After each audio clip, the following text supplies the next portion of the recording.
बिस्मिल्लाहिर्रहमानिर्रहीम। अस्सलामु अलैकुम वरहमतुल्लाहि वबरकातुहू। नाज़रीन मोहतरम, अल्लाह सुब्हानहू व तआला से दुआ है कि अल्लाह सुब्हानहू व तआला सदका मोहम्मद वाले मोहम्मद सल्लल्लाहु अलैहि वसल्लम हम में से जितने भी लोग बीमार हैं अल्लाह सबको तंदुरुस्ती से अता फरमाए। नाज़रीन मोहतरम, आज मैं आप लोगों के सामने जो है वो एक ऐसी चीज़ रखूँगा जो कि चंद एक हुक्मा हज़रात जानते हैं, बाकी नहीं जानते। तो आपने शायद देखा हो, लेकिन मैंने देखा हुआ है। एक ऐसे तबीब को मैं मिला हुआ हूँ जिसके पास अल्हम्दुलिल्लाह बेहतरीन रश होता था और लोग उनके पास आते थे। अब वो इस दुनिया में नहीं रहे। अल्लाह ताला उनको उनकी आखिरत को आसान फरमाए और उनको जन्नतुल फिरदौस में आला मकाम अता फरमाए। उनके पास जो असल में जिसको गिद्दड़ सिंगी कहते हैं, वो गिद्दड़ सिंगी जो थी वो ये थी कि वो कोई भी मरीज़ आए, ए टू ज़ी किसी भी कैटेगरी का मरीज़ आए, उनको एक दिन का वो जलाब देते थे। जलाब आप समझते हैं कि कब्ज़ के शाह दवाई या जिससे जो है वो स्टूल बार बार पास हो या इस्तफराग हो। तो असल में बेसिकली वो क्या करते थे, क्या काम था और किस तरह से था, ये मैं आपके सामने रखूँगा। उम्मीद है हुक्मात रात इसको समझ जाएंगे और आम लोग भी इसको समझ जाएंगे।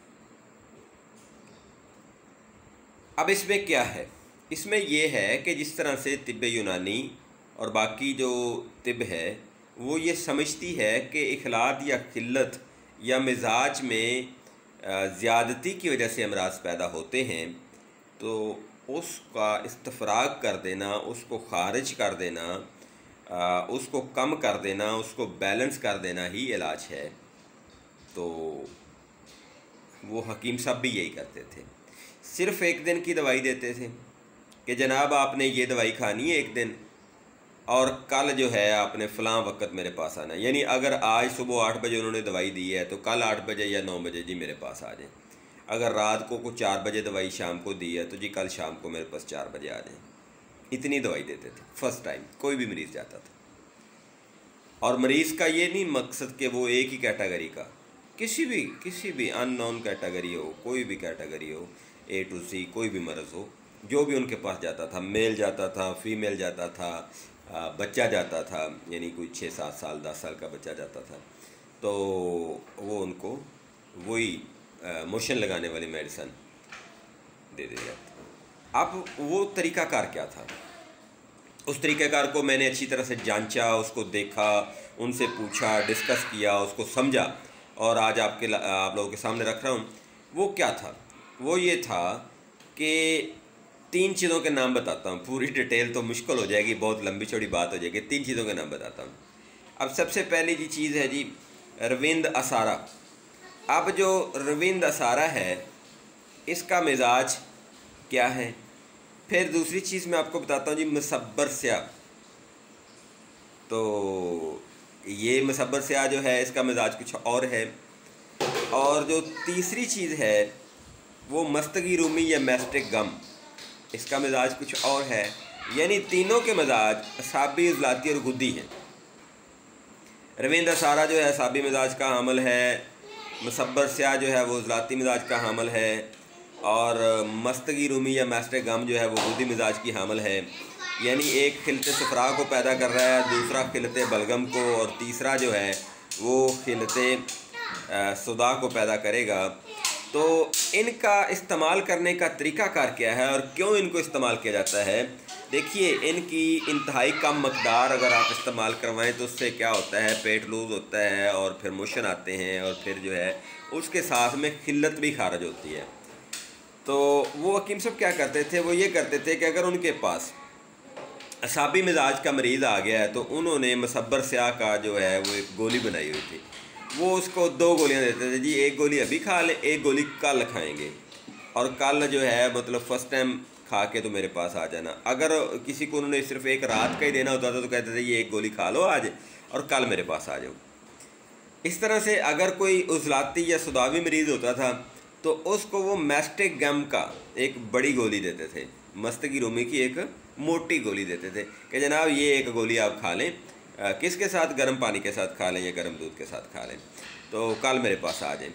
फिर इस तरह से अगर किसी का सफराज ज़्यादा होता था तो उसको वो रवेंदा सारा की एक छोटी सी गोली उन्होंने बनाई हुई थी वो देते थे। और उससे अब होता क्या है, होता ये है कि एक तो चूँकि ये एंटी मिजाज के हैं, दूसरा ये खिल्लत को खारिज करवाते थे। अब जब खिल्लत खारिज होती थी जो बड़ी हुई होती थी, मसलन अगर किसी का बलगम बढ़ा हुआ है और उसको जो है वो मुसब्बर स्याह की एक डोज दी गई है और उससे उसका इस्तफराग करवाया गया है, तो एक तो बलगम नॉर्मल होगा, ठीक है जी, और दूसरा वहाँ पे उज़लाती मिजाज जो है वो कायम होना शुरू हो जाएगा। तो एक दिन की खुराक से। और अब होता क्या था कि पेशेंट इतना मुतमिन आता था अगले दिन कि यार मुझे तो काफ़ी फ़र्क पड़ गया है। वो क्यों पड़ा है, उसकी वजह क्या थी कि खिल्लत का इखराज, वो जो खिल्लत बढ़ी हुई थी उसका इखराज उन्होंने करवा दिया। और कभी कभार ऐसा भी होता था कि अगर अंदरी जलाब देने की ज़रूरत होती थी, यानी अगर पेशेंट जो है वो इंतहाई ज़्यादा उज़लाती मिजाज का हामिल है और वो आपके पास आया है, या इंतहाई ज़्यादा गुद्दी मिजाज का हामिल है वो आपके पास आया है, तो उसका पेशाब जो है वो बंद है या वो कम है, तो उसको साथ में अंदरी जलाब दिया जाता था। नाज़रीन, ये वो बातें हैं जो कि वेरी एक्सपीरियंस लोगों की होती हैं और मैंने ये देखी हैं। इल्म जो है वो अल्लाह सुब्हानहू तआला ही देता है और सदका मोहम्मद सल्लल्लाहु अलैहि वसल्लम ही देता है और आपको मिलता है। लेकिन अल्लाह कहता है कि आपने इल्म को ढूंढना है और प्रॉफेट मोहम्मद सल्लल्लाहु अलैहि वसल्लम ने हमें ये वाज़ेह तौर पर फरमाया कि आप इल्म की तलाश में निकलो। ये नहीं है कि घर बैठे या 2 किताबें पढ़ने से या 2 लेक्चर लेने से आपको इल्म आ जाए, ऐसा मुश्किल है। और ये जो बात है ना, जो किताबों में इल्म सारे का सारा है, देखिए कुरान मजीद और जो इलामी किताबें हैं वो और हदीस मुबारक वो, उनके अलावा हट के किसी भी किताब को हम हतमी नहीं कह सकते और हम ये नहीं कह सकते कि वो सही लिखी हुई हैं। वो तो हर बंदे का अपना एक फ़िक्र, एक सोच है जो उसने लिखी है। तो लिहाजा इल्म हासिल करने के लिए आपको मर्दों की, औरतों की, उस्तादों की और रहनुमाओं की ज़रूरत होती है, ठीक है जी। तो उसके बाद जाके आता है अब वो जो हर मिजाज का इस्तफराग करना, उसकी किल्लत का उसको बैलेंस करना, वो हकीम साहब का जो तरीका था वो आप भी आज़मा के देखें, मैंने भी आज़मा के देखा हुआ है, बेहतरीन काम करता है। लेकिन वो आपने एक दिन के लिए देना है, ज़्यादा दिनों के लिए नहीं देना। उसके बाद आप जो अगला मिजाज है उसकी दवाई उसको दें, जिसको हम इलाज बिलसित कहते हैं, उस तरीके से उसका इलाज करें तो इंशाल्लाह वो ठीक हो जाएगा। फ़िमानिल्लाह, मुझे अपनी दुआ में याद रखें। अल्लाह ताला आपको सलामत रखे, अल्लाह ताला आपको खुश रखे। अल्लाह हाफ़िज़, अस्सलामु अलैकुम।